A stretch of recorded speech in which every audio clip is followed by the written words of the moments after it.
Hi అండి. Welcome to Harika cooking. ఇవాల్టి వీడియోలో ఆరోగ్యానికి ఎంతో మేలు చేసే మునగాకుతో పప్పు చేయబోతున్నాను.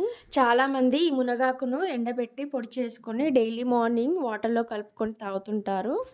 ఈ మునగాకుతో చాలా రకాల రెసిపీస్ కూడా చేసుకోవచ్చు. అందులో ఒకటి మునగాకు పప్పు. మరి ఈ ఆరోగ్యకరమైన మునగాకు పప్పును ఏ విధంగా చేసుకోవాలో చూపిస్తాను, చూసేయండి.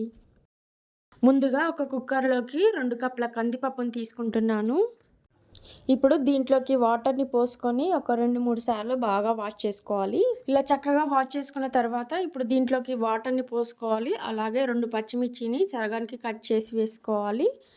ఒక చిన్న ఆనియన్ను ఇలా పెద్ద ముక్కలుగా కట్ చేసుకొని వేసుకోవాలి. అలాగే కొద్దిగా పసుపును కూడా వేసుకోవాలి. ఈ పప్పులో ఆనియన్ వేస్తే బాగుంటుంది.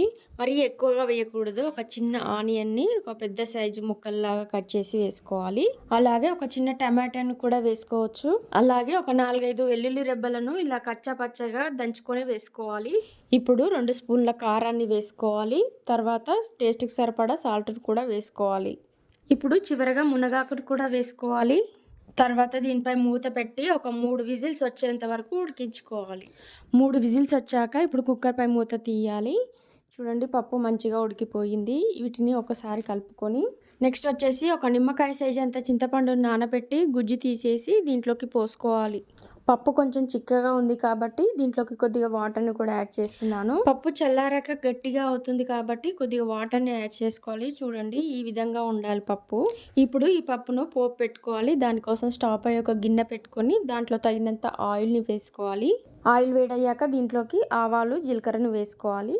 అలాగే ఒక 3 ఎండుమిర్చిని సగానికి తుంచి వేసుకోవాలి. ఏ పప్పులోకైనా ఇలా ఎండుమిర్చిని వేసుకోవడం వలన టేస్ట్ చాలా బాగుంటుంది. ఈ పోపులో వెల్లుల్లి రెబ్బలను ఏమి వేయట్లేదండి. ఆల్రెడీ పప్పులో వేసుకున్నాం కదా, దీంట్లో వేయనవసరం లేదు. పోపులో కూడా వేసుకుంటే వెల్లుల్లి ఫ్లేవర్ ఎక్కువగా అయిపోతుందని వేసుకోలేదు. కావాలనుకుంటే మీరు వేసుకోవచ్చు. ఇప్పుడు దీంట్లో కొంచెం పసుపును కూడా వేసుకోవాలి. అలాగే ఒక రెమ్మ కరివేపాకును వేసుకోవాలి. ఇప్పుడు ఈ పోపును పప్పులోకి వేసుకోవాలి. ఇప్పుడు దీన్ని ఒకసారి గరిటెతో కలుపుకోవాలి. ఈ పప్పును మరొక 2 నిమిషాల పాటు ఉడికించుకోవాలి. 2 నిమిషాల తర్వాత ఇప్పుడు దీంట్లో 1 స్పూన్ ధనియాల పొడిని వేసుకోవాలి. పప్పులో ధనియాల పొడిని వేసుకోవడం వలన పప్పు టేస్ట్ చాలా బాగుంటుంది. చూసారు కదా, పప్పు ఈ విధంగా లూజ్గా ఉండాలి. ఈ విధంగా లూజ్గా ఉంటేనే పప్పు చల్లారాక కొంచెం గట్టిగా అవుతుంది.